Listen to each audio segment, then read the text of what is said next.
Good morning. Good to have a few minutes together here. And we end the week and looking forward to a great Saturday and Sunday. And I'm just thankful for each one of you. I am trying to remind people this is the 14th is this Sunday. And we're having an I Love My Church Day and talking about how the church is people, not a building. Obviously, we talk about it as being our church, but it's really our church building. The building that houses our church, the building where our church meets. But since our church is the people, often in February we'll have something special we'll do for the church, or maybe in March we always have a March Gladness offering, and we'll raise some money for a project. With this I Love My Church Sunday in 2 days, I'm just encouraging people to think of somebody in the church who's been a blessing. These are what we're in right now. There's a lot of people pressured. I don't know if discouraged is a good word, but these are uncertain days and awkward days and frustrating days. One of our ladies, I was going to say she's 50 or 60, but she's older than me, so she's over 63, and good lady. And she came up to me at church and she said, "Pastor, I just wish we could get everything back to how it was before." And I thought, yeah, I agree, but I don't know if that's going to happen. But especially our seniors this has been difficult on them, and then our children.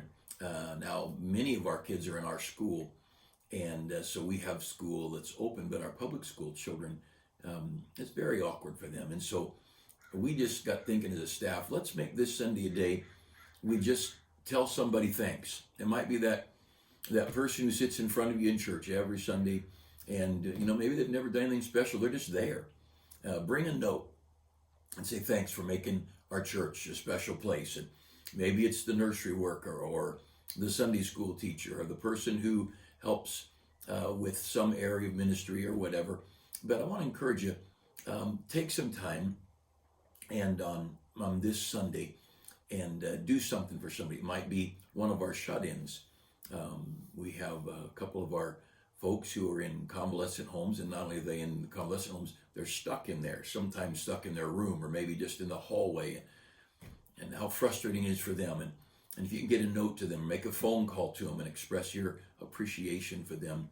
And so this I Love My Church, let's express some gratitude and appreciation for somebody.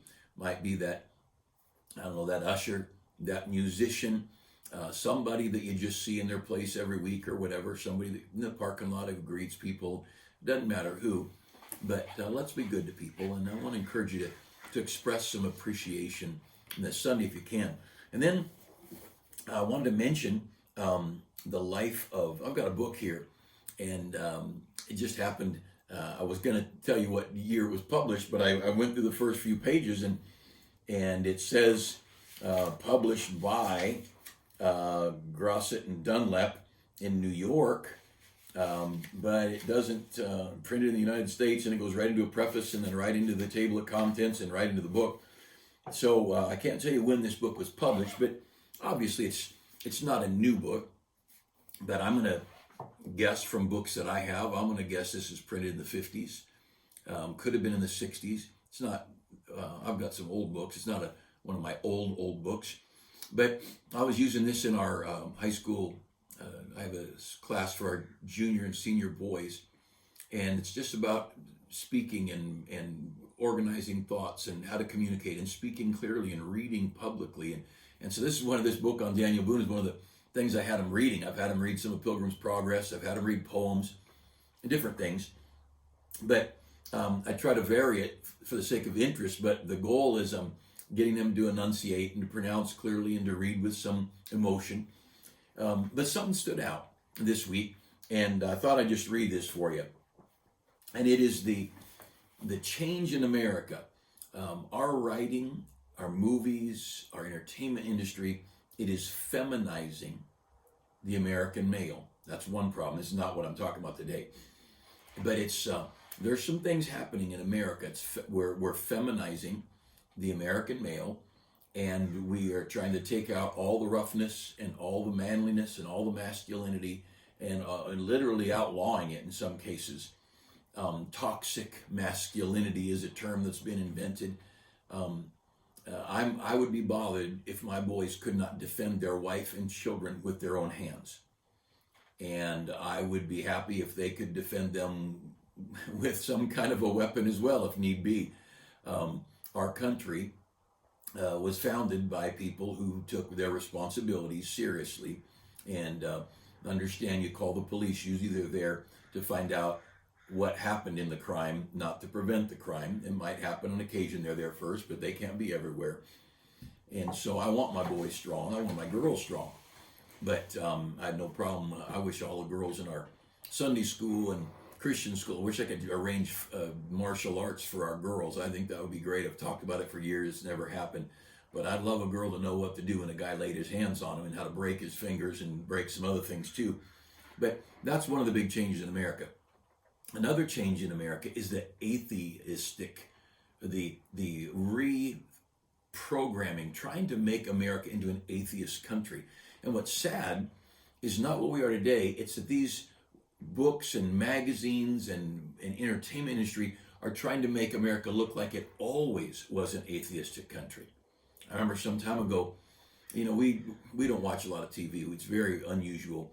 But we were watching an old video of Roy Rogers.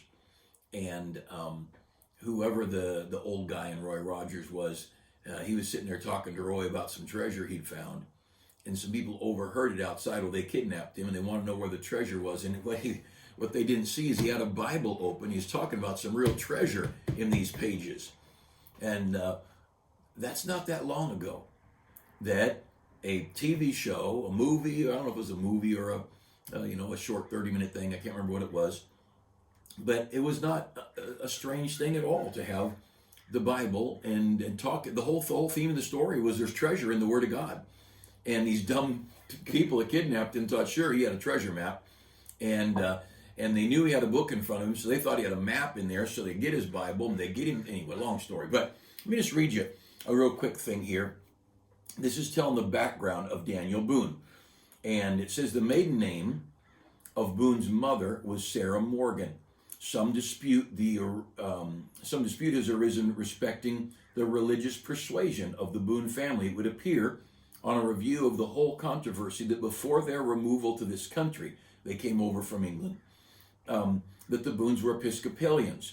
But during their residence in Pennsylvania, they permitted themselves to be considered Quakers. What sort of Quaker Daniel Boone himself was will be apparent in the course of our narrative. Well, the Quakers were peace-loving people, and they weren't going to fight and resist and whatever, and Daniel Boone turned into quite the fighter and shooter and hunter and used the gun against Indians and whoever else.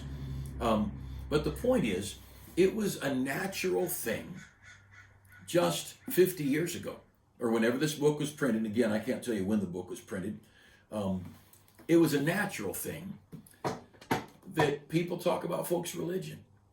It was a natural thing when they wrote Episcopalian and Quaker. They assumed folks would know the difference between an Episcopalian and a Quaker. And there was not too many years ago, 50, 60, 80 years ago, and I get forgetting that if this was printed in the 50s, it's closer to 70 years ago, but my brain still thinks I'm not very old. But there was a time when each religion had some distinctives. The Nazarenes were very unique compared to the Quakers, although I've never known any Quakers. But the Nazarenes were different from the Presbyterians. The Presbyterians different from the Pentecostals. And the Pentecostals were different from the Lutherans or the Baptists or the Catholics.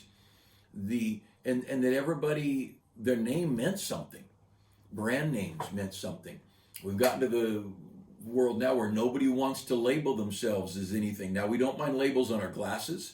We don't mind labels on our shoes, labels on our phones, labels on our clothing, labels on our cars. We want labels because name brand is it. Somebody, I had my phone out a year or so ago, I forget when it was, but somebody said, "What phone is yours?" And I said, "I don't know, it calls. It's a phone." And I let them look at it. Well, it's an Apple, whatever. I don't very often have the newest and the best, and I just want it to work. But labels matter. But suddenly, you don't want to be a Baptist or a Nazarene or a Pentecostal or an Episcopalian. It's Church of the Valley, and it's the community church, and it's the fellowship church, and it's the, in our own area, the Lamb's Fellowship, and there's all these names, Faith Bible Church. Well, what does that mean? And in this day, whenever this was, there's a writing to who, from who on this, but they, and I typically date a book when I write. I think as a general rule, I would date a book, and they didn't date it either. But the point is, whenever this book was written and published, they just assumed that the readers of America would know what a Quaker was and would know what Episcopalian was. And we have, in my lifetime, we have a whole culture trying to create an atheistic society. That's what Lenin and Stalin did, and that's what Hitler did, and that's what Castro did. And don't mistake this. I don't care what they say they are in Washington, D.C., but when we have publishers and Hollywood and radio industry all pushing to make us look like we always were atheists and we always shall be atheists, that's corrupt. A godless society is going to be a society without morals, because the only reason we have morals is because of the Word of God. And the further we get from the Bible, the further we get from morals. Thou shalt not, those 10 commandments. The second table, the commandments, the first table has to do with us and God. The second table has to do with us and our neighbor.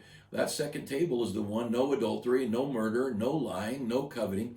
Those things are our proper relationships. You take that second table out, you throw out that, then why is it wrong to have adultery? Why is it wrong to steal? Why is it wrong to covet? Why is it wrong?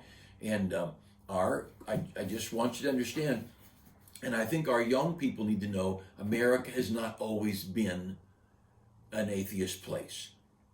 And this is not a Christian book. This is not as far as where it came from. I'm not sure where I got it. I get books at bookstores and wherever. It has no markings that it was in a religious library or anything like that. I've got books that are marked in the cover from the library, and it'll name some famous Christian college or whatever. But this is just a book. This is just in probably like a 6th grade reader or something. I don't know. But it's not a difficult book. But the fact is, talking about religion was normal. And it still should be normal. All right. All that being said, I hope you have a good Saturday and Sunday. But let's look at Acts chapter 23 before we go any further here. Acts chapter 23. And I want to just talk about perspective today, and how our perspective is so often different from God's. And I'm sure you at times have thought, well, I'm sure this would be best, and God did the exact opposite. I've been there a lot of times. And I'm sure as the disciples saw Jesus being arrested and tried, they thought, surely God's going to stop this. Surely God is going to do something, part the Red Sea. Angels are going to come down, and as he's nailed to the cross and they're raising that cross up and drop it in the hole, I'm sure the few people around that loved him were thinking, this can't be. This can't be. And yet Isaiah 53 says it pleased the Lord to bruise him. Pleased the Lord. Now, how could it please God to bruise his own son? How could it please God to have him go through all that? Well, we're going to look at this perspective thing a little bit this morning. And so down in Acts 23, the Apostle Paul had been in a temple, just fasting and praying with some other men. They had a vow on them. They were going to go in. They're going to spend several days in fasting and prayer and doing nothing. Not even, there was no preaching, there was no noise, there was no debating. They were just in there quietly in prayer. And that's what was going on. And some people that hated Paul had followed him from another city, and they started a riot. This guy brought Gentiles into the temple and on into the synagogue, and they drug him out, and they're just beating him. And so he's in jail for a couple of years after that. This jail, and moved to that jail, and back and forth, and his accusers followed him around, and ends up over in Rome. Shipwrecked along the way. But I want you to notice one little part in here. It says in verse 10, when there arose a great dissension, The chief captain, fearing lest Paul should have been pulled in pieces of them, commanded the soldiers to go down and to take him by force from among them and to bring him to the castle. And the night following, the Lord stood by him and said, Be of good cheer, Paul, for thou hast testified of me in Jerusalem, so must thou bear witness also in Rome. Now, here's the two phrases I want you to notice. First of all, in verse 10, fearing lest Paul should have been pulled in pieces. The crowd was mobbing and hateful and punching and tearing, and the man was afraid, the chief captain was afraid that Paul would be literally pulled apart, dismembered. Verse 11, the night following, the Lord stood by him and said, Be of good cheer, Paul. Now, I have never put the phrase being pulled to pieces and be of good cheer in the same scenario. Those things don't fit. But you see, our perspective is different than God's perspective. For 2,000 years, the Apostle Paul has been in heaven. For 2,000 years, I believe Paul has been able to see what's gone on earth. And I believe that Paul has been able to see the fruit of his converts in churches he started and how people from those churches started other churches. And I think Paul's been able to see giant revival meetings and churches started around the world and the gospel going to the Aborigines or to the natives in Papua New Guinea or to the South Pacific. And I believe he was able to see great revivals of George Whitefield or Charles Finney.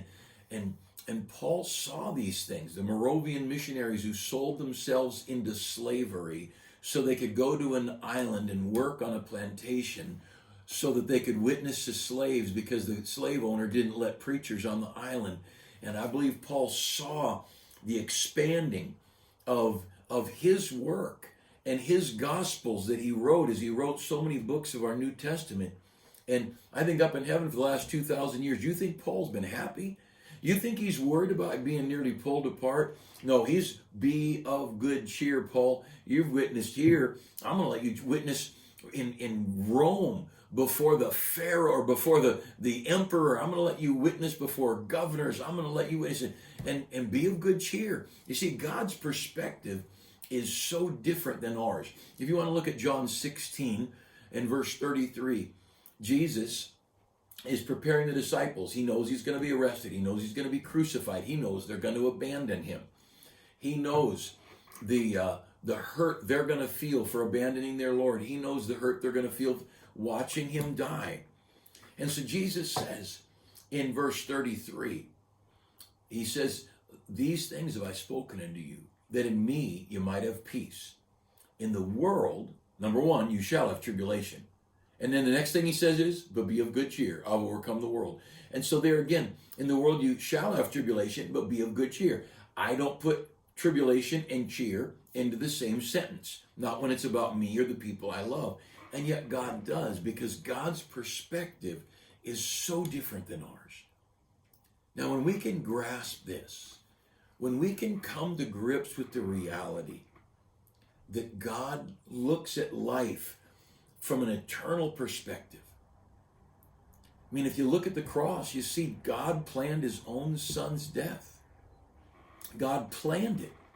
God had it all orchestrated. God told about it in Isaiah 53 and Psalms 22. God said, this is who's going to do it. God said in Psalm 22, his bones would all be pulled out of joint. They'll pierce his side. His heart would be broken in the midst of his bowels. The whole story that he wouldn't have a broken bone. It was all prophesied. God knew all that was going to happen. And as I said in Isaiah 53, it says that it pleased the Lord to bruise him. And I think, man, our perspective is so different than God's. Now, here's where we need to go.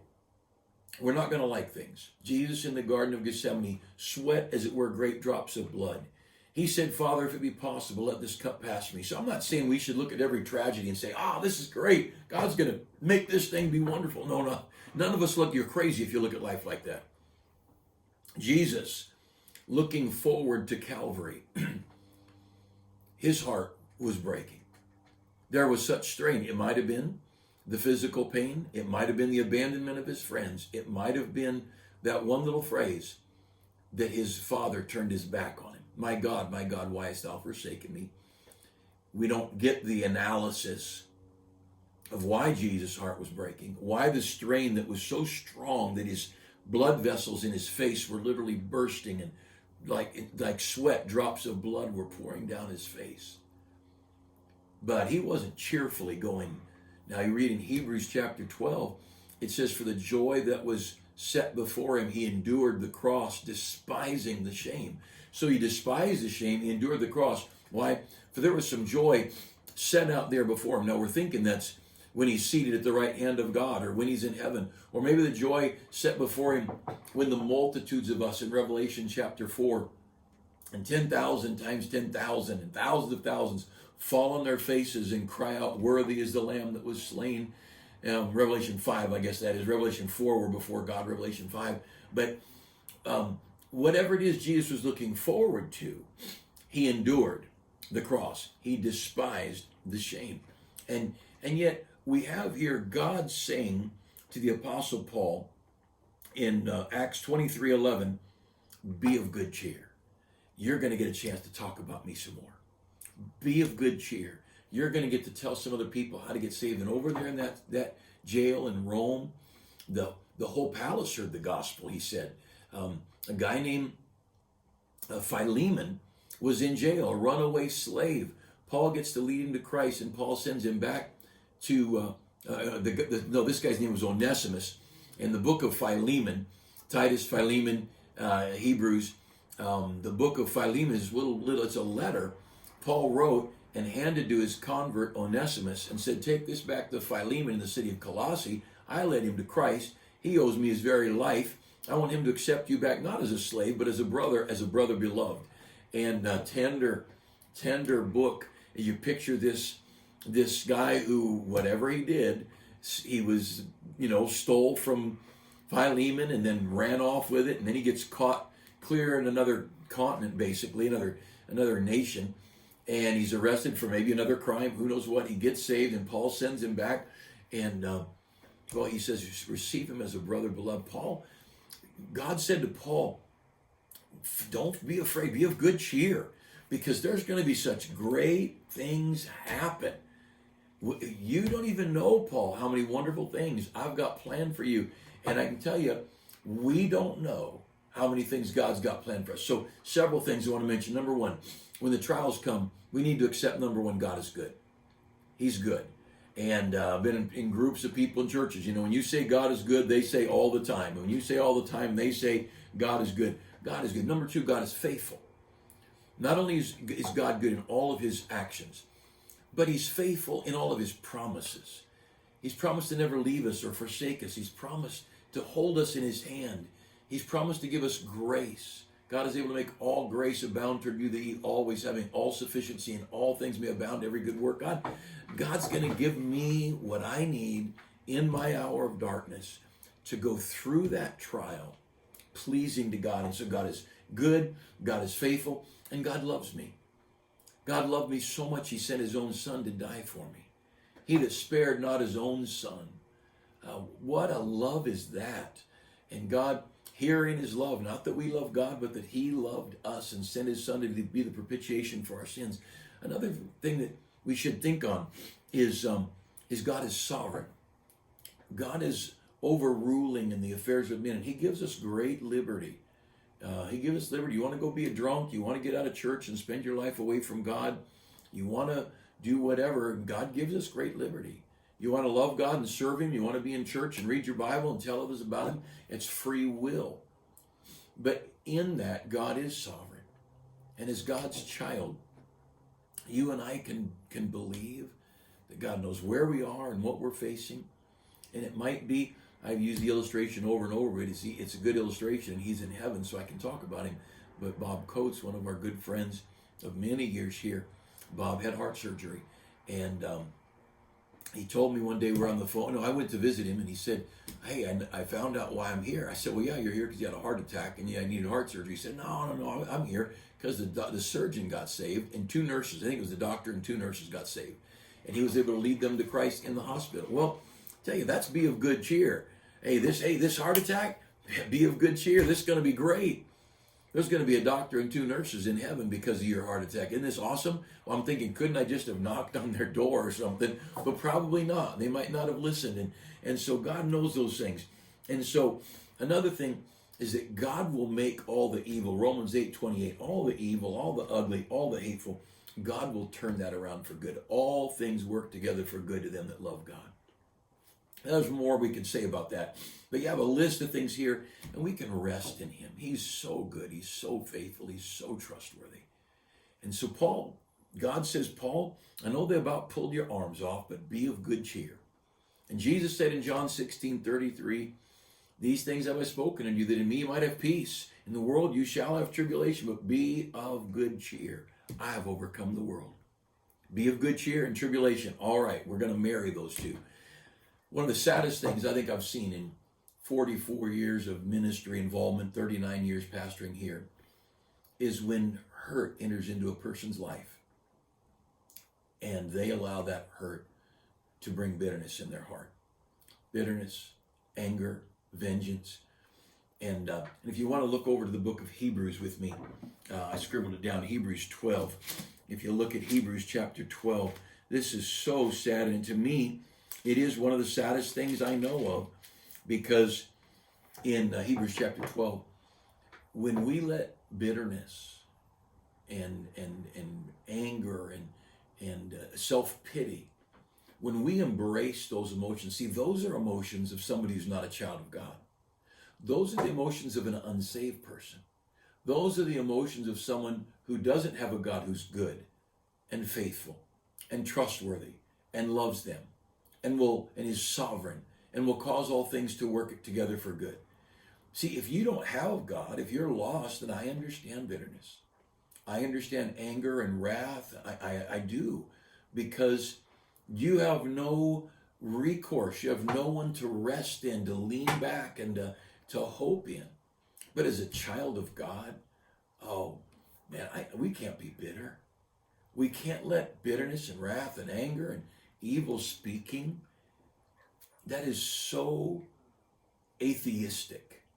It's like losing the common day of believing there's a great God involved in our lives and going to an atheistic culture where we know more about the Kardashians than we do Jesus. That's a tragedy. See, if you know God, it changes your perspective even on trouble. Now, I'm no martyr. I don't like trouble. I don't even like eating asparagus. We were out of town and we had rented a little place for a couple of days and had a nice kitchen in it. And so I said, in COVID stuff going on and there wasn't a lot of restaurants, I said, let's go to the grocery store and buy stuff and cook in the room. So we were walking, and it's one of these things, buy anything you want.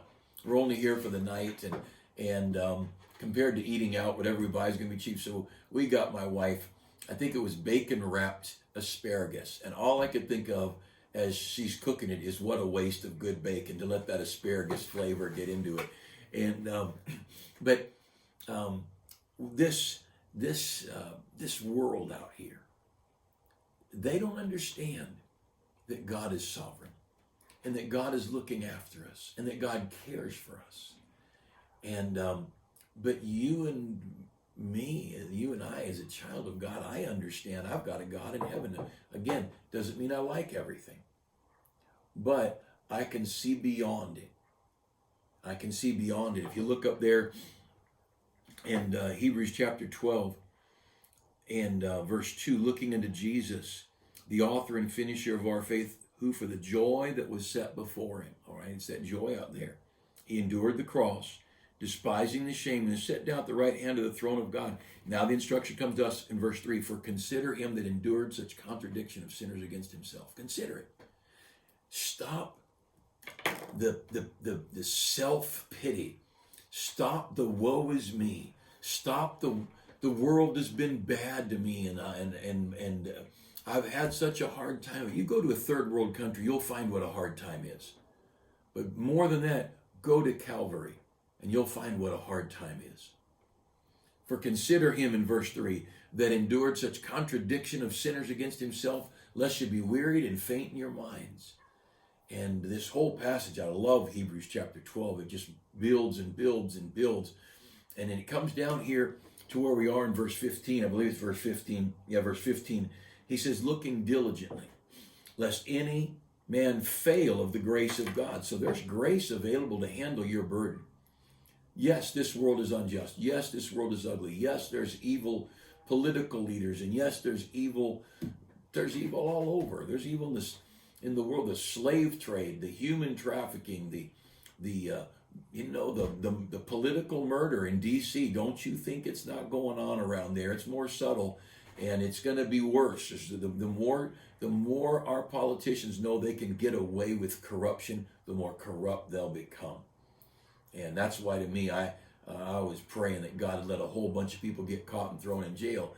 It hasn't happened. It may never happen. It will happen when they face God, though, I guarantee you that. But it may not happen till we leave this earth. I want it to happen on this earth. I want to see it. But that's me. But he says there in verse 15, looking diligently lest any man fail of the grace of God. If you fail to draw near to God, to consider him that endured such contradiction of sinners, verse 3, against himself. If you fail to get the grace of God to carry the load, looking on in verse 15, lest any root of bitterness springing up trouble you. You see, if we don't get grace from God, we end up getting bitterness from the devil. Grace is the ability to take my trials and leave them in the hands of a nail-pierced hands, in the hands of a loving Father. But if I don't get grace to trust him, what happens is then I end up getting bitterness. Now look what happens. Lest any root of bitterness spring up trouble you, and thereby many be defiled. And in these years, I've watched what I would consider them Christian. I don't know who is and who isn't, but I would consider them Christian. I've seen them turn to drugs and liquor. I've seen them walk away from their spouse into all kinds of wrongdoing. I've seen people who that I would have cared for as a friend and respected them, members of some church somewhere around the world, and yet they got bitter, they got mad at God, they didn't get grace, and that root of bitterness sprang up, and they got vengeance, and they got anger, and they got wrath. And what happens is that bitterness in verse 15, it begins to trouble them. And it causes all kinds of trouble. Emotional trouble, physical trouble, relationship trouble. And then notice the end of verse 15. I don't have my glasses on here, but it says it's something about thereby many be defiled. Then that causes, the bitter person defiles people all over and hurts people all over.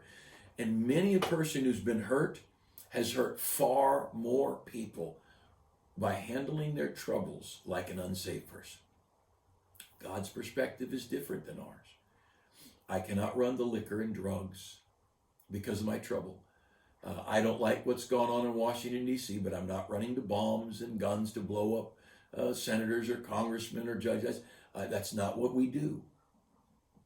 That's the unsaved person's response. My response is not to be bitter and hateful and ugly and violent. My job is to take the word of God and to let people know that no matter what goes on in this world, Jesus is the answer. And no matter how wrong the government is, well, you read the story, The Hiding Place. If you've not read that, you should read it. It's so well published, you could probably get it for a couple of bucks on Amazon, penny plus your shipping. The Hiding Place by Corrie ten Boom, and tells the story of this good family smuggling Jews out of Germany and how they got caught and thrown in prison, and Corrie ten Boom and all that she went through. That's a very tender story. And she wrestled with bitterness, and she wrestled with anger, and it was an ugly, ugly time. My wife and I were able to visit Auschwitz, the terrible concentration camp, and at one point my wife said she said I need to leave. She couldn't keep walking through, and we had a bus, a group of us there in Germany, and so she was able to go on the bus. We couldn't have afforded the trip. Someone paid for us to go, and I don't even know for sure who did it, but we were able to go on this tour, and she went back to the bus, and you walk through and you see the atrocities done, and what a tragedy. But somewhere along the line, we have to decide, do we have a God or not? Is God good or not? Is God faithful or not? Is God sovereign or not? Does God have a plan that all things work together for good? And if all those things are true, then we come to God with our broken heart and we find grace to help in the time of need. And God's perspective is different than ours. I've got friends that have handicapped children. I was listening to a tender, sweet testimony the other day of a man sharing about his child born with autism. And he said, oh, we prayed and prayed that God would heal our child. And that was through, 2-year-old, 2-year-old, 3-year-old window. And he said now, and I'm not sure how old he is, I want to say 7 years old or whatever. He said now, oh, he's the joy of our life. What a joy this child brings us. And all things do work together for good. And there was nothing but tears of joy and tenderness in this man's heart over something he never would have considered good. See, God's perspective is not ours.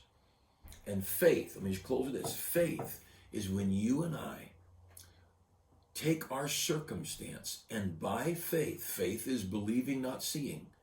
Faith is not sight. And by faith, we say to God, I'm going to trust that you know what's going on. And I'm going to trust you. I'm going to trust you that you're good. I'm going to trust you that you're faithful. I'm going to trust you that you know what's best. And though my heart breaks and my eyes are filled with tears, I'm going to trust you. That's living by faith. And I'll tell you something. When God in heaven looks down at his people who trust him when things have gone wrong, to me, I picture it as him just slapping the devil in the face. You lousy, worthless, sorry, fallen angel. You look at these people, they go through all these trials and they keep loving me, and you had all of this and you couldn't keep loving me. And like with Job, God said to the devil, have you considered my servant Job? He loves me. Job said, hurt him, he won't love you. Yeah, he'll still love me. And I want to be that one that still loves him. I want to be that one that loves God because he's God. And because it's all going to work out good, and it'll work out good for you. Hey, let's have a great weekend. Tomorrow morning, if you're not able to be there, please pray for our soul winning. 9:45, we'll have soul winning. Tomorrow night, we have a men's prayer meeting. 7 o'clock in the auditorium. Please, we'd love to have you guys come. Saturday morning, Sunday school, and church, and Sunday night will be a great day. And I look forward. It's our I love my church day. Bring a note to somebody. Bring a gift card. Bring people give Starbucks cards. Go to one of these private coffee shops around here and try and get a card from a private business owner you go where you want to go. But I think, and Starbucks got no use for God, no use for morals, and not even use for America hardly, except for America's money. Well, let's patronize the local guy who's got it trying to make a living. But whatever. Bring a note, bring a candy bar, stick it in an envelope, and let's let church radiate Sunday with I love my church. All right, you have a great Friday. Thanks so much for spending a few minutes together.